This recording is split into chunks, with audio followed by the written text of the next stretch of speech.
লেচুর দাম বেশি, লেচু নাই তো খরায় নিচে। অন্য বছর থেকে ফল একবার কমাই।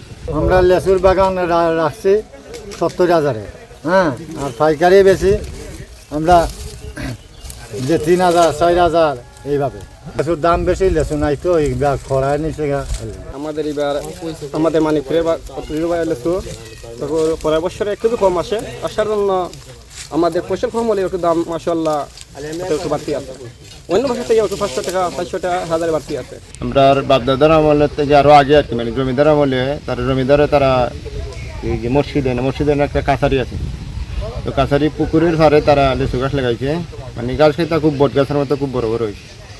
এগুলো থেকে আমরা প্রত্যেক গ্রামে মানে এগুলো থেকে সারা জকিরা সংগ্রহ করে মানে আমরা নিজে রোপণ করে মানে বাগান করছি। বাগান করার পরে অন্য বছর থেকে গাছ ফল একবার কমাই, কিছু কমার কারণে মানে দাম একটু বেশি।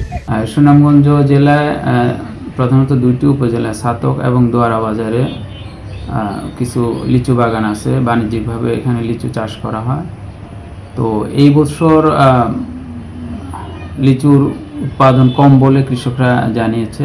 এর কারণ হিসাবে বলতেছে যে বৃষ্টিপাত, অনিয়মিত বৃষ্টিপাত। কিন্তু ফল বাগান বা লিচু বাগান সেখানে প্রতি বছর নিয়মিতভাবে সার দিতে হয়, অর্থাৎ বছরে 2 বার সার দিতে হয়, অন্যান্য পরিচর্যা প্রয়োজন এবং মুকুল আসার আগে একটা ছত্রাকনাশক স্প্রে করতে হয়। এই যাবতীয় পরিচর্যা যদি ঠিক থাকে তাহলে ফলনটা ভালো হয় এবং কাঙ্ক্ষিত হয়, কৃষকরাও লাভবান হয়। তো এই বছর হয়তো কৃষকরা সেই পরিচর্যাটা ব্যাঘাত ঘটেছে, যার প্রেক্ষিতে ফলন কম হয়েছে বলে ধারণা করা হচ্ছে।